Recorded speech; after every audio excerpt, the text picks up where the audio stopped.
A warm welcome back to Six Ashes for episode 46 with me, MrSealyp. It's 5:47 in the evening here on Six Ashes. This has been recorded directly after the end of the last episode, so the other one hasn't been posted yet. I haven't read any comments, nothing like that. But I remembered immediately how I went off on that really weird tangent where I probably overshared, I don't know. I started off by saying about why I seed without fertilising, and I was going to go on to talk about how every place I'd ever worked, and then I went off on that tangent of talking about everywhere I'd ever worked, that people get stuck in that rut, and companies do, of doing things a certain way because it's always been done that way. And, people will get trained and taught and shown how to do stuff and will do it because that's how it's done. And I know pretty much everywhere I ever worked, I would do stuff and I would always be thinking, oh, I wonder if I could do it differently. I wonder if if I did this a little bit differently, I could either speed this process up or make it easier for myself, or. And when you often ask the question, why is it done that way? People go, I don't really know.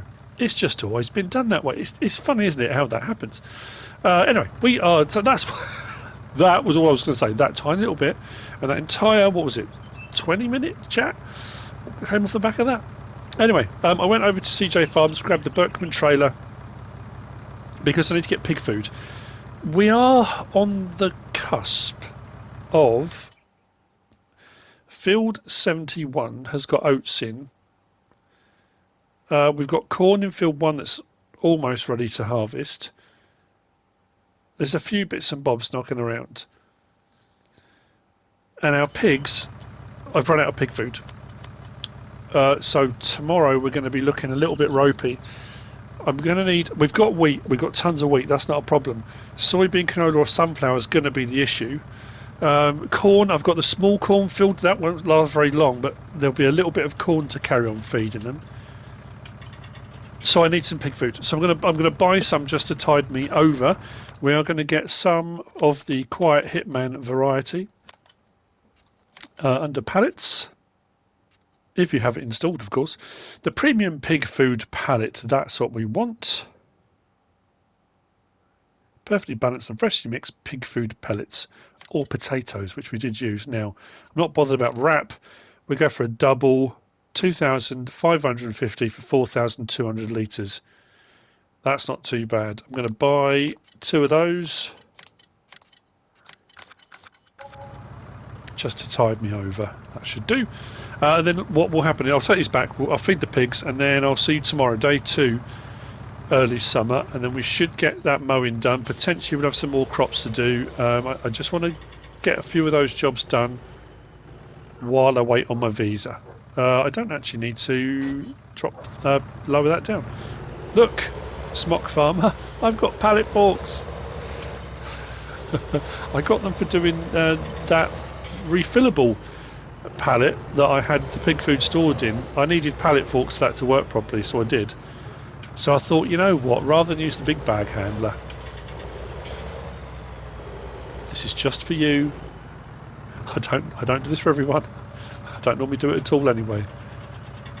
That should be about right. No, it's not. A bit lower. There's a sweep up there, isn't there? What is wrong? Is there a bump in the car park? Or I just missed that completely. That's why I don't like using them. There we go. Should have got to wait. Should have got to wait.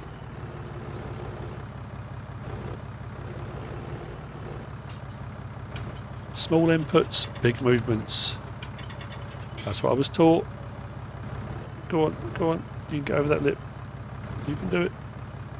Just need to get a bit of swing on the... Yep, should have gone with the weight. Oh, you know what I haven't done as well? Should have lowered the sides. Well, I am making, pardon the pun, an absolute pig's ear of that, am I? Let's pierce the packets now while I push that into the middle. That's awful. Apologies to anyone that does that for a living. One strap will do. Anyway, so yeah, just thought I'd show you. In case you wonder where the pig food suddenly came from. Yeah, there's a bump here, isn't there, in the car park.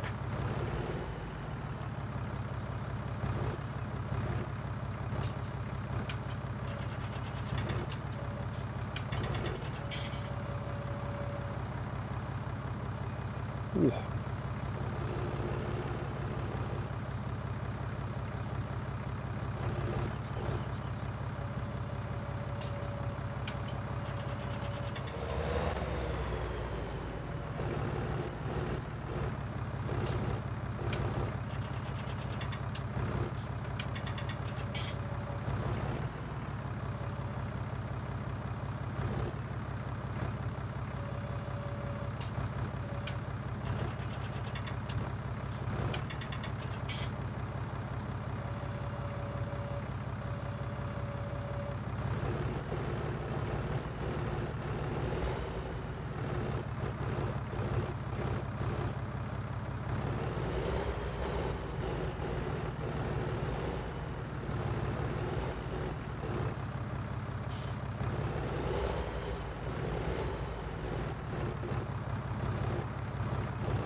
It's pretty early. It's day 2, early summer, 5:17 now.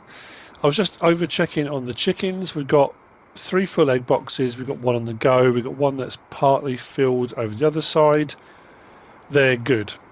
I need to get over to the Udder Dairy Farm because, as I had said in the last episode, I'm going to do that grass.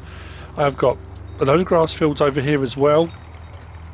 I've got field 20, I've got field 19 here, I've got field 15, but I'm going to cut the ones over there.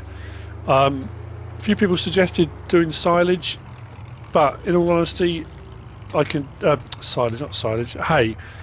But hay, I'm going to need to wait for the better weather and that kind of thing. And in all honesty, it's fine. I've got hay in storage, I've got hay bales, I've got silage bales, and I have got some silage over here. But like I said, I'd rather not waste it, so I'd rather just make it, put it in the bunker silo.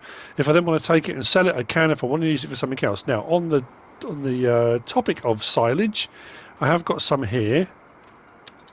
I have got some in the silo, and the cows up at the Udder Dairy Farm. Total mix ration is fine at the moment. Grass is going down a little bit, but their hay, silage, and hay pellets is dropping. So I'm going to take a load of silage up. What I'm also going to do, lights. Whoops. The cultivator from the other day is probably going to need a bit of repair work, but it does need cleaning off. We'll put that away. There is still a debate, not raging, but there's always, when I'm washing my equipment, I have cited various different YouTubers, farming YouTubers, that will clean their equipment regular as clockwork. They'll clean it off so they can check it all properly, and they'll grease it all up, and they'll make sure everything's running and working properly. Some guys will do it, especially in areas where there's a lot of snow. The roads are salted, that kind of stuff, and it prevents kind of rust and erosion but those kind of things. And then loads of people commenting saying, "Oh yeah, on the farm I work at or used to work at, we're always cleaning stuff." And then there's many people saying, "We never touch our stuff. It's farm equipment.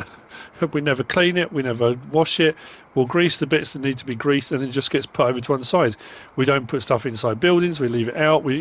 So I guess everyone does things differently. That's the beauty of it, isn't it? Really, I suppose people can do, like in game, whatever they like. It's your farm. Do whatever you want. At least I think I've got silage here. Let me just suddenly panicked and thought. I thought I had a load stored. Oh yeah. 379,000 litres. Plenty. We'll take a full load. If it's not enough, then we'll just put it into storage over there, or in a pile, or whatever. I am going to take a load of that manure that we've got, and we'll take that to the biogas plant at some point too. Some of it will come down here to be used for the allotment and for the fruit trees. We have a full load. Let's go. So a couple of things have changed up at CNS. I've just gone past the CNS silo. Up at the Udder Dairy Farm. One, I have bought a second jet wash. That's over there. We've got the workshop up there already. And I've also got, saying about CNS, that's why I just drove past, I've put in another CNS seed and fertiliser and lime silo. That way I've got 3 now. They're spread across the farming area. If I need to do any work over that side, over by the Udder Dairy Farm, I can. I haven't got to come all the way back over to get seed or fertiliser. Just made sense. Same deal applies with CNS and Anne-Marie. They will come and replenish every now and again, and I pay them for what I use. Kind of a sale or return type deal. So rather than paying for it and they fill my silos up and it's mine, it's still kind of technically theirs, and then I just pay for what I use. It works. We're happy with the arrangement.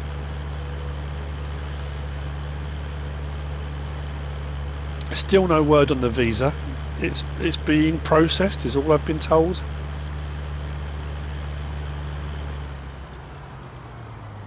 It's a work in progress, I guess. Road's clear.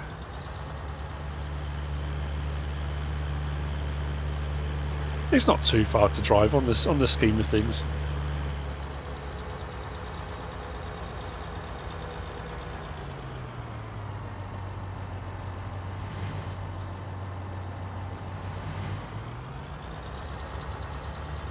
Oops. God, I need to wake up properly this morning. Bumping into stuff as I go. I do have all the grass here as well, actually. I just suddenly thought I'm gonna try and fill that bunker silo. Yeah, we've got all the grass here. We have got the grass in the sheep pasture as well, because I'm not going to move the sheep up. I'm going to leave them where they are. I was thinking of getting a couple of new chicken pens up here as well, or adding to the ones. I might just go for like a big old chicken farm. We've got the money, and I've got loads of wheat now. I might increase my chicken production, my egg production, based off of a couple of new chicken coops that have become available. I did talk about that yesterday, depends when this gets posted.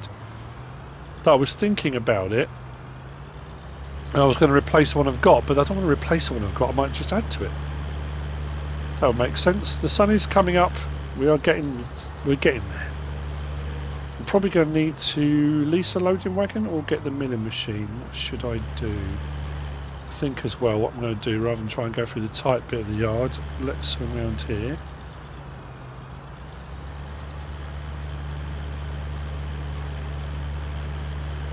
Now I have put the mowing set up on the rigid track, but I'm not sure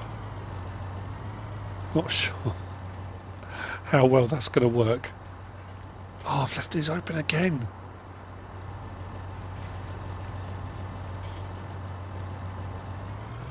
So I was mucking them out. As I've been bringing machinery up and around in various different places, I've been kind of leaving it. My focus, as I said before, this is going to lift, isn't it? I don't want to hit the roof. Yeah, as I said before, it's weird how when I started off and I was just doing contracts, everything kind of focused around my farmhouse, or the house we lived in. We then moved and we bought, what's that? Yep, we're good. We bought the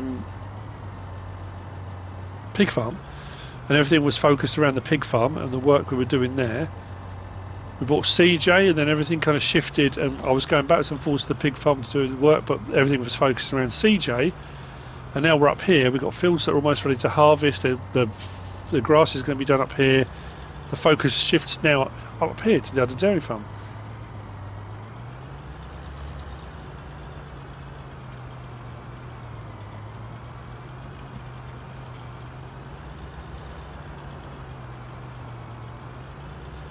Still one of those weird things that I kind of pride myself on. It doesn't always work. But when I did my tractor driving experience up in Yorkshire, and It was in a John Deere, and I did a baling challenge with a JCB teleloader type thing as well. But we went out around the fields and drove about and got used to driving the tractor, which was great. Did a bit of ploughing, which I never got on film because my camera decided to run out of battery. And then I had to do a slalom course with the tractor to back up, hook up to a trailer, drive up through the slalom course, and then back reverse with the trailer back through the slalom course. Now I had at that point never ever reversed with the trailer in anything, let alone a tractor. Never in a car. I'd never done it with anything, and just kind of did it. And the guy, Rob, the farmer, said to me, have you done that before? I said, no, never done it before. Said, that's incredible. Now, the only thing I could cite it from was playing this. It's the only thing I could think that was a reason why I kind of already had a grasp on how to do it, was from playing Farming Simulator. That it just made sense that, like I said before, small inputs have big consequences, so to speak. Big inputs, massive consequences. So you just take your time, slow and steady, and like I say, it doesn't always work. Sometimes I'm reversing something, especially in game, and it's like, oh, that's horrible. Originally a push trailer. The reason why I am unloading using the grain door and not the regular one for this is, weirdly, with the grain door, as soon as I press tip, it starts unloading immediately. If I do it on the regular door, it starts to tip before the back opens, so you're already halfway up before anything starts to come out. I guess at the end of the day the same amount comes out in total, I suppose. I don't know. Nearly there. Last little bit. Boom. Right. That's in storage. So that's that bit done. I'm going to grab the tractor. Lights off. So I have put in, we've got an extension silo. We've got CNS, seed, fertiliser and lime here, and then the jet wash is just round here. I did the work on the harvester in the last episode, but I put it away absolutely filthy and said it would need to be washed at some point, so what I am going to do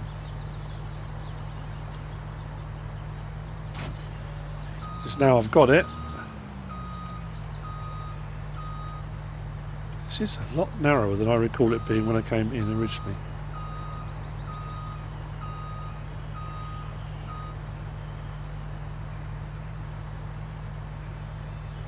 It's a fairly tight yard.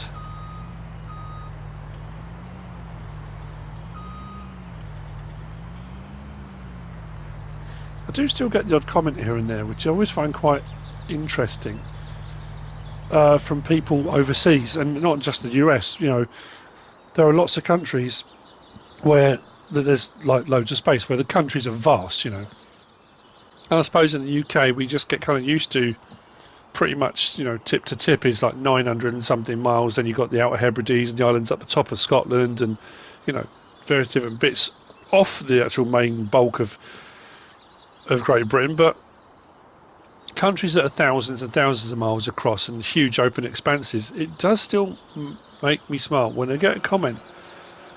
Like on this map, I had a comment left the other day, not on this Let's Play, but I think on the first map tour.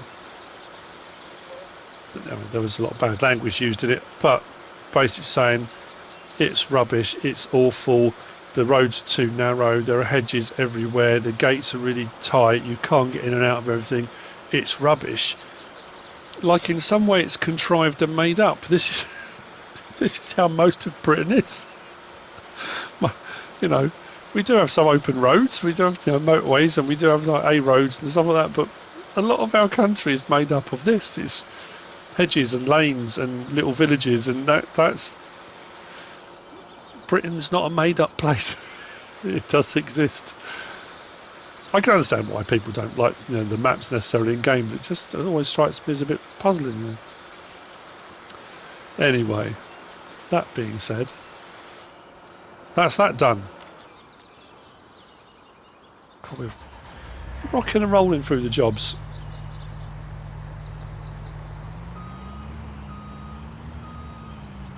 I have been trying, and I don't think it's going to happen. Alongside my visa application, I've been talking to the guys at the Environment Agency, but through the embassy, to see if it would be possible to get my Land Rover transported over for me to use while I'm there. I'm not sure what vehicles, what equipment, what stuff that's going to be available, and I'm just kind of thinking, I know it runs well, I know it works well, I honestly don't think I'm going to get, well, one, permission to transport it, but two, it'll take too long. I think shipping it and getting it all over there and the cost and that kind of thing, I don't think it's going to happen. But it was worth a try. Now, the Ratatouille, I don't know. This is 150 horsepower, isn't it? The 150. I'm sure that's why it's the 150. Oh, mine's gone blank. Ratatouille. Yeah, 150 horsepower. Is that going to be enough to run these mowers? It's very heavy, I can tell that already, especially on the back end, but once that's dropped down... Oh, that's what I was trying to do.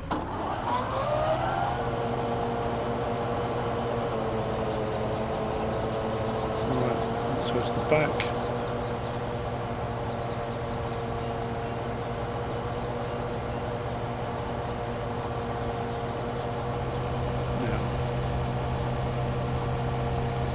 Oh man, I really wanted to use this.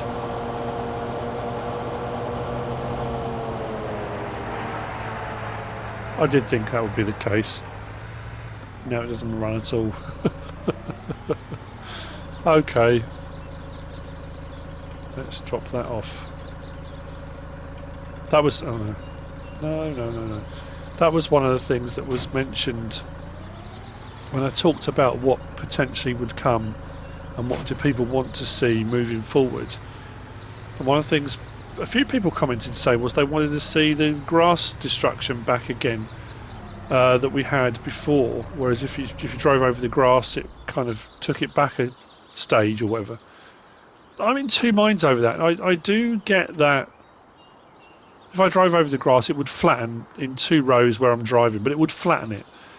Unless I went backwards and forwards over it, or was wheel spinning or doing donuts or something. I have to go and get the class. Oh, man. That it would cause real damage. Again, I kind of go back to when I did my tractor driving experience, was when we went across a couple of fields.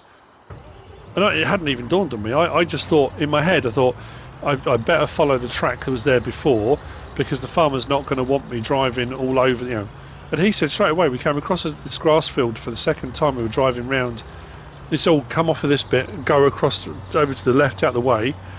He said if we keep going over the same bit, the grass will die off and it won't grow back again. He said, if we keep going over the same bit, it will then become rutted, it will then become boggy and muddy. So avoid it. So there is some kind of argument for, I guess you would have some damage to the grass. But if you just drive across it once, across one bit, it will just flatten the grass down, which will then spring back again. It's quite a resilient thing, grass, isn't it? So, see, the reason being that I thought, yes, all right, I've done mowing before, I've done various different mowing jobs, but I thought using the Ratatouille is a different tractor, it's going to have a whole different look to it, a different dynamic, and this is just not going to work, is it? I mean, it's going to work, but it's just not going to be as cool. Have I still got some swathing? I think so. Perfect. Right, I'll do a strip round first, and then we'll do the edges and the bits and bobs. Right, I've got a load of this to do. I'm curious to see how much we'll end up with. I'm going to do this field 3, I'm going to do field 4, I'm going to do the sheep pasture, and I'm not going to do the cow pasture because they're eating the grass. And I'm going to do the bit up around the woods. But I'm wondering if we can fill that bunker site line. Collecting, I'm not sure at the moment what to do. Because I'm mowing with this, mind you, to be fair, I can't mow and collect at the same time. I've got to mow and then come back later and collect. You know what I didn't check was the weather. I didn't check to see if it was going to rain today. I don't think it is. What's the weather doing today? Oh, not till 9 o'clock tonight. We should be going. Now you can, if you wanted to, do a little dance now. I've done it before on various different things. I could store this as grass if I wanted to. If I've got a silo that will take multi-fruits, if I wanted to store the grass away. And then what you can do later on is you can come back and you could take it out the silo, spread it across the ground, especially with seasons on, and then let it dry out later. So if I wanted to use the grass now, I mean, there's no reason why I would. I suppose if I was going to let it turn to hay, I would just cut it at the time. But you could do if you wanted to. You could cut a load, put it into storage, so you've got it all there. Especially, I suppose, if you had a load of rainy days, a load of bad weather, you could wait until the weather gets better. But again, why would you cut it first? It's just an idea. You just come out with a loading wagon or a trailer, you just spread the grass back out on the ground and then let it dry out. But yeah, it seems a lot of mucking around. It's just a thought.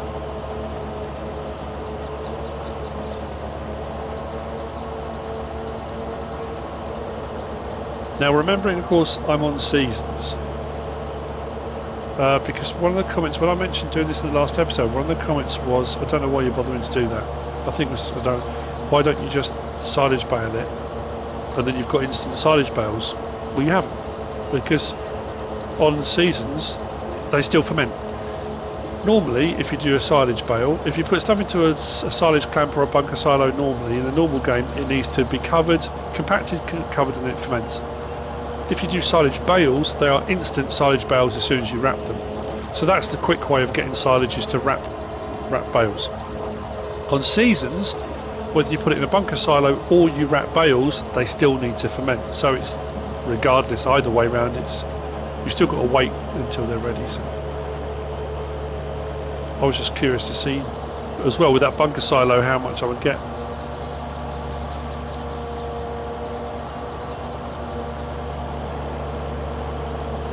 Okay, so I will see in a little while. I'm going to cut all this. Do I cut, then collect, then cut, then collect, or do I cut everything and then just collect everything? Might just got a bit of a mammoth mowing session first and then come back. Thank you to everyone for all the comments and all the kind words and stuff from the previous episode. When I kind of was doing it and I kind of went off topic and forgot, completely lost my drift. Normally I come back to my point at some point and I completely forgot what it was. But thank you to everyone for the comments. I went to edit and thought, oh man, I've just rambled on and whittled on about nothing. You know, so many people were so nice about it, and the amount of people that said how much they loved hearing about me and my life and who I am and that kind of thing, and that was amazing. I do want to clear up one thing though, and it seems to be a popular misconception with a few people. I've talked before about being an air cadet and being an instructor with the air cadets, and it was the air training corps was what it was originally called. Well, it was actually called the Air Defence Cadet Corps originally, way back, but the Air Training Corps, which then became the Royal Air Force Air Cadets. So I started as a cadet, aged 13. Now, the Royal Air Force Air Cadets, or the Air Training Corps as it was at the time, is a youth organisation, like the Scouts, the Cubs, there's Sea Cadets, there's Army Cadets, you know, all those kind of things. Whilst the Air Training Corps is paid for and kind of sponsored by the Royal Air Force, and you go on summer camps to Royal Air Force stations, and you get to do all sorts of really cool stuff, trips and visits, and the uniform is Air Force uniform. It's run in the same way as an Air Force unit would be, with flights and all that kind of stuff. But it's not regular forces. It's a youth organisation. So when I was too old then to stay as a cadet, I left for a while and then came back as an adult instructor, a civilian instructor, which I did for a while. But with the Air Training Corps, you also have uniformed members of staff. Now, what you have is the Volunteer Reserve in the UK, which is reserve forces. A lot of guys, when they finish their service, will go onto the reserve forces list. You can be called up as a reservist. Some people are always like auxiliary or reservists. With the Air Training Corps, the officers, so the squadron, any squadron officers, the squadron adjutant, pilot officer up, and you have a flight lieutenant in charge of the squadron. They are VRT, which is Volunteer Reserve Training, which means you're a training echelon of Volunteer Reserve. So you wouldn't be called up in case of a war because you're just a training side of things. The adult NCOs, so it only used to be you could be an adult warrant officer. So when I did it, I wanted to go into uniform, but I didn't want to be an officer. I wanted to be a warrant officer. So I applied, had my interview process, my interview board. I then did a course at RF Cranwell.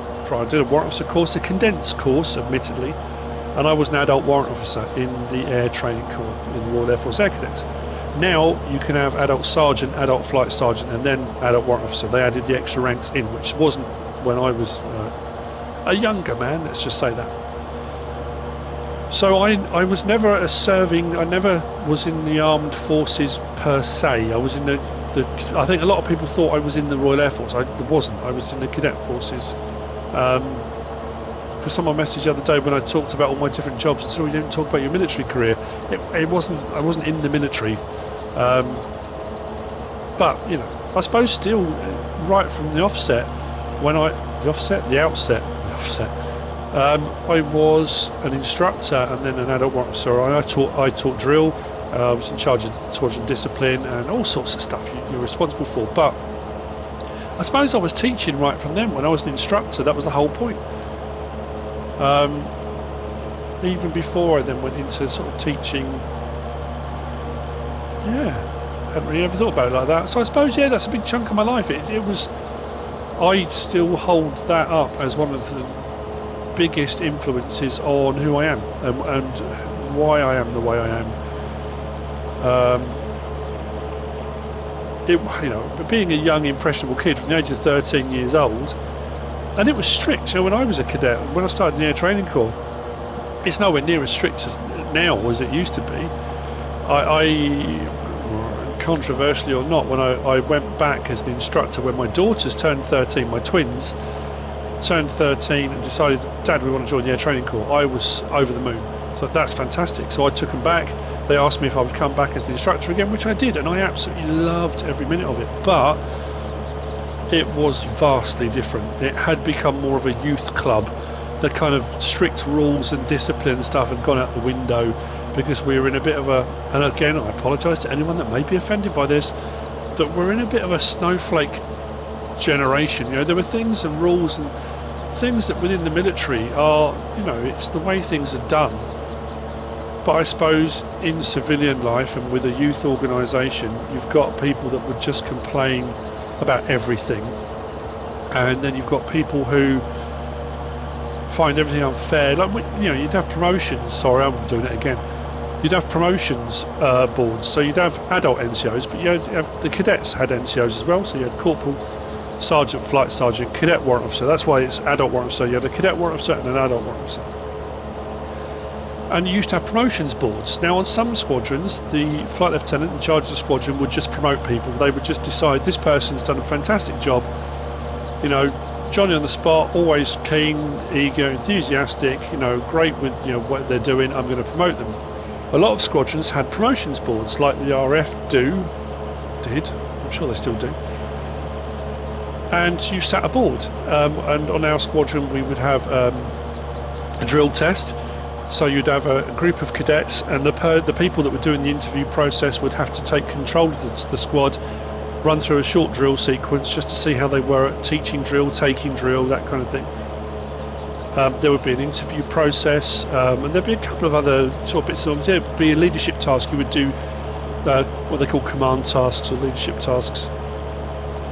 A lot of people do in corporate training and stuff now, you know, you go off and you do team building exercises, that kind of thing. So they would be responsible for a team and they would run through a leadership task, that kind of thing. And then you would make your decision. We would have there'd be a group of people on the board, 3 or 4 of the adult staff, and then you would have a chat about how they'd got on, all different things. They'd be marked and scored on their abilities, which was the fairest way of doing it. But then you would promote somebody and then you would get a raft of parents emailing the squadron or coming down and complaining because their child hadn't been promoted. And you think, well, one, you can't promote everybody, and sometimes somebody's children, don't get me wrong, everyone thinks they're, wants to think or thinks their children are the best thing since sliced bread. Of course they do. Why wouldn't you? They're your kids. But unfortunately, within certain environments, they're just not necessarily suited for a particular task, a particular job, or necessarily they might be a bit too young or a bit immature or not quite ready for that promotion. So it's weird that when I went back, all that had kind of gone out the window. It become a little bit more youth club oriented rather than a kind of not military based. It's difficult to explain. For me, it was a cadet branch of the military. The whole point was it was a more strict and structured thing. And when I was growing up, a lot of the kids that went to air cadets were kids that were from troubled backgrounds, and or kids that had been sent there because they'd been in trouble. And it was a case of, look, you've got 2 choices. You either you go down this path, or you join a cadet organisation, a youth organisation, and kids would either join the Army Cadets, Air Cadets or Sea Cadets. And because of how strict it was, a lot of my friends, again, like me, cite it as it was what made them who they are. It brought that discipline and organisation and that ability to do certain things, the ability to communicate with other people, to work in groups, to problem solve, I don't know. I'm doing it again. I'm just going on a bit of a rant and a ramble. But anyway, yes, I wasn't in the regular services. That's all I was going to say originally. But so I've done it again. I've witted on a bit. Thank you for the comment the other day, whoever it was that said this is happening a lot more now, and I'm getting boring. I apologise if you find it boring. I've always done this. All of my Let's Plays, I've done jobs and chatted and talked about things, and I've had rants and things. That's who I am. Sometimes I talk about the farm and what I'm doing and where the farm's going and what's happening. Sometimes it's a chat and a weird rantage. I know I said I was going to get on with it, but I will now. See you in a bit.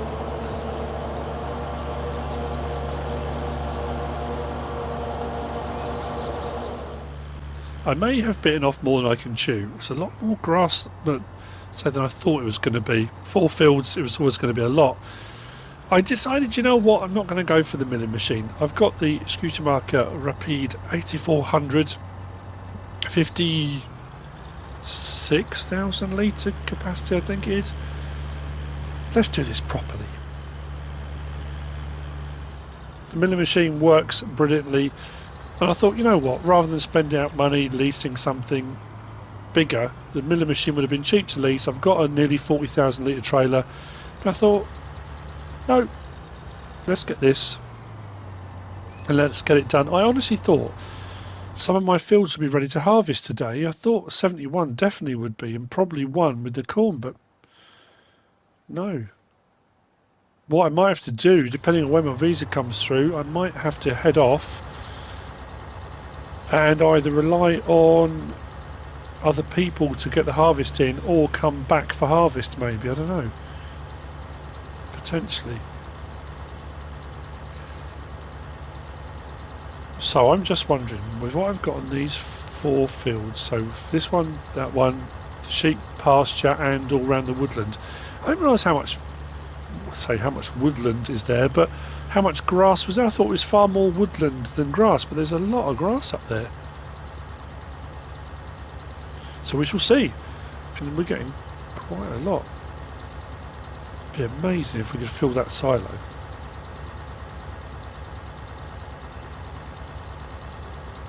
So again, this was more about just, getting it done. There are arguments in all different directions for, I suppose, any process.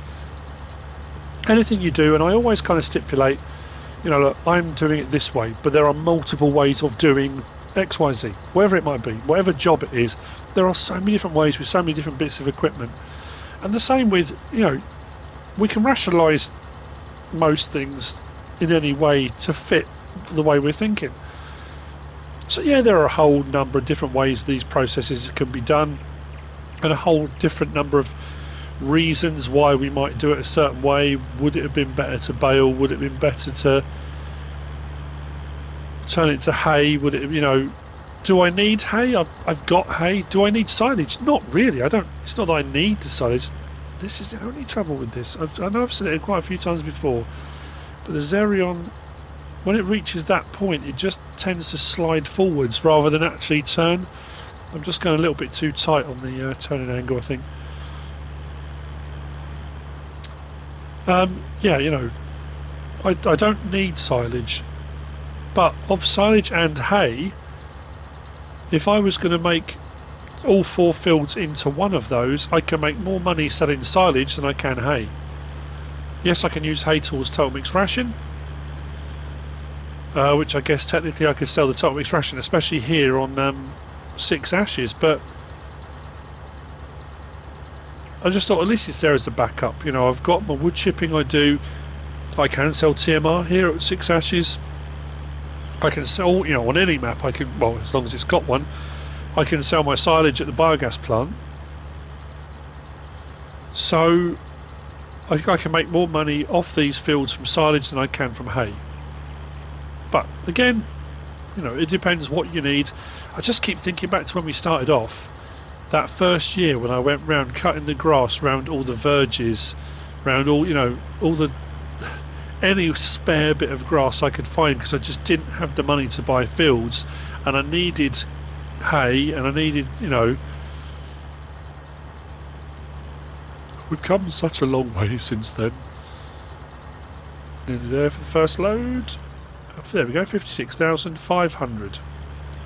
We'll do a swing round because I'm a little bit too tight on the gate to get through the first time. Right, so again, I will love you and leave you. I will see you when I'm on the next field, probably. We'll see where we're up to, and then probably again at the end when we're full. It's not a huge bunker, so it's not like we're gonna, I don't know, depends how high up it goes when we fill, of course.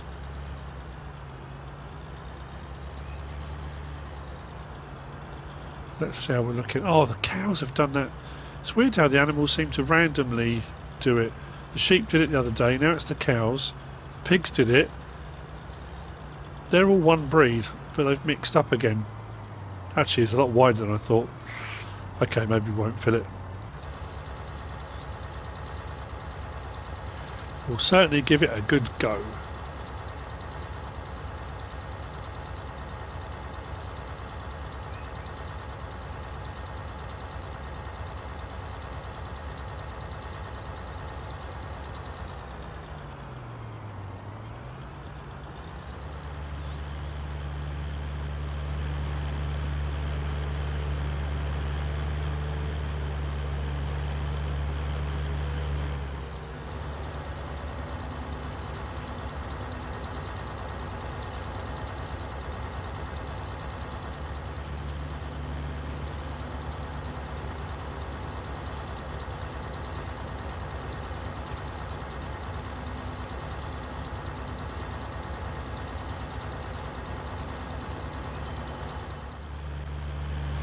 Fields 3 and 4 are both done. I have been fertilising as I go. I have been doing it, not hiring a worker for obvious reasons. We're up to 508,000 litres in the silage clamp. The 2 fields I've got left are much smaller, so I reckon we're going to be maybe 800,000, maybe something like that.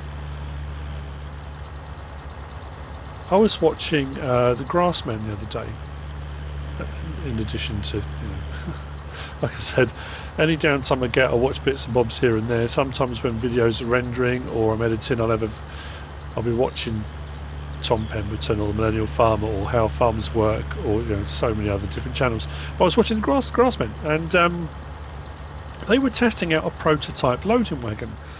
And I don't know how old this video is, so I mean this could be a thing that's out and about now and people are fully aware of, but there was a loading wagon that compacted as it went, a little bit like a dustbin lorry or a garbage truck depending on where you're from, so that you could get far more in per load, and it also then arrived at the silage clamp partially compacted already.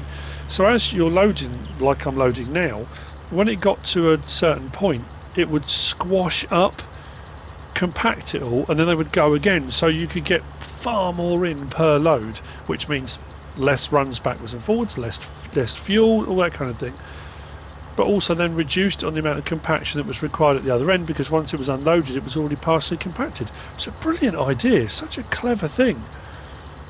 And I suppose when you think about the fact that dustbin lorries have been doing it for as long as I remember, it's just a next step forward thinking, oh actually, you know, where we could utilise that technology doing this, you know.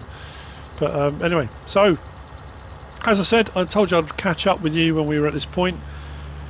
Well, I was going to catch up when we were on the last field, but things ran away with me. I got carried away and here we are. So this one is, like I say, it's not as big. If we go onto the map, we've just done fields 3 and fields 4, which are fairly big. This is where we are now on the pasture, and then obviously you've got this whole section here, not where the trees are, is grass. So we might not even get 800,000 actually, thinking about it. I got about 250,000 litres off of each of those. So yeah, maybe 700 then, if I'm lucky. We'll see how it pans out.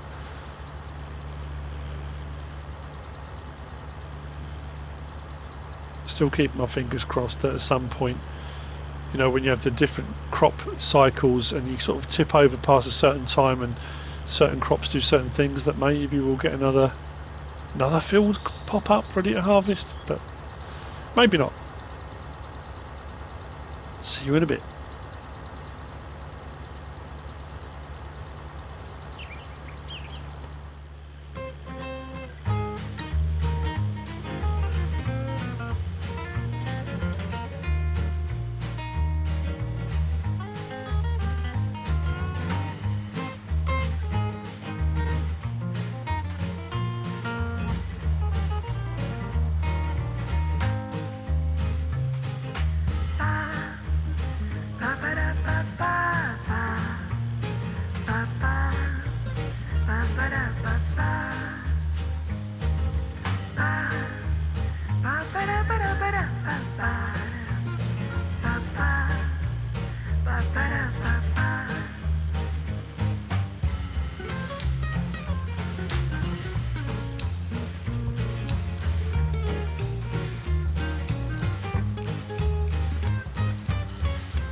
It's taken a little while, but we got there.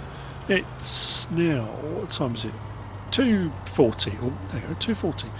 42,393 litres in the back. That's the last of it.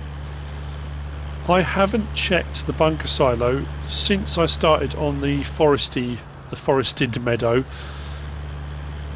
So I don't know where we're going to be at. And all I've had in my head the whole time since I started doing that first meadow there is that song, One Man Went to Mow. It's been in my head, buzzing round and round and round.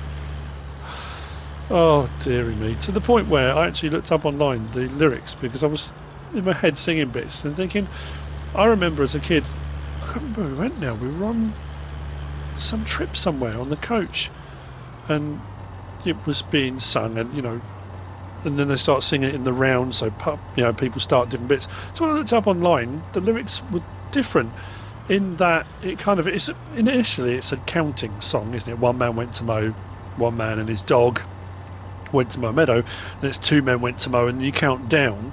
But when we did it, I recall vividly, when it was one man and his dog, they would then add something onto that as well. So as well as it being counted, it then became a memory thing. So it'd be one man and his dog, Spot, went to mow a meadow. So you'd count down, three men, two men, one man and his dog, Spot, and then someone else would add something on.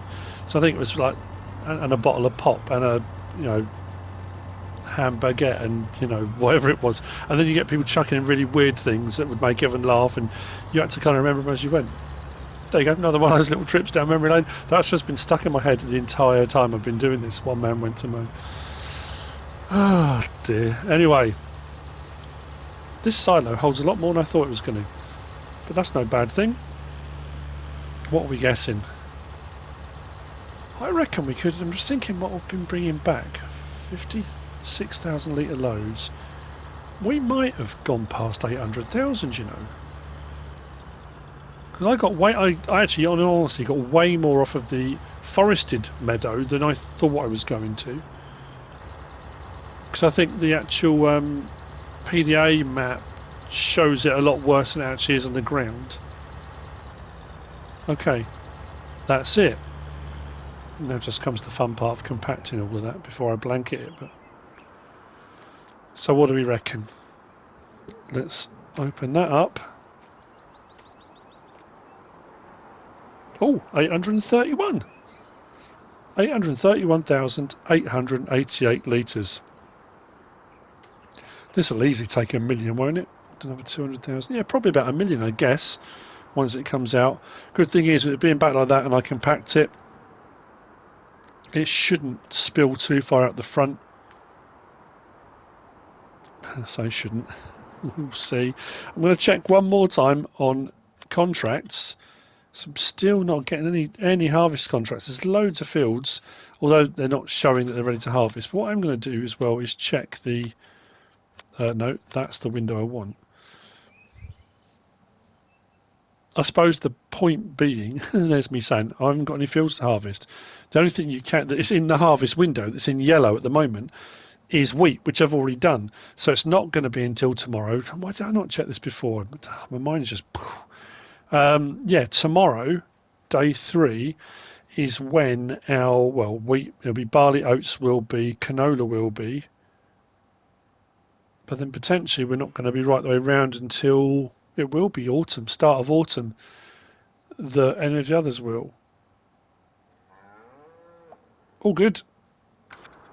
We are in a good position. So I've got a bit of work to do. Let's take this back. I don't need to fertilise the sheep pasture or the forested meadow. They are just regular grass, not an actual field grass. And I think with that we have come to the end of another one.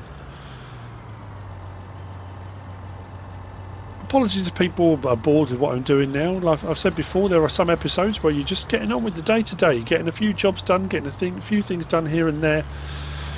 We are, fingers crossed, the visa will be here soon. And then we'll be off to do something a little bit different. We shall see. If you have enjoyed it, if you're still enjoying it, smash that like button. If you don't subscribe yet, please do. If you want to leave a comment, feel free, and if you want to share this video, then please be my guest. Whatever you should choose to do. Thanks for watching.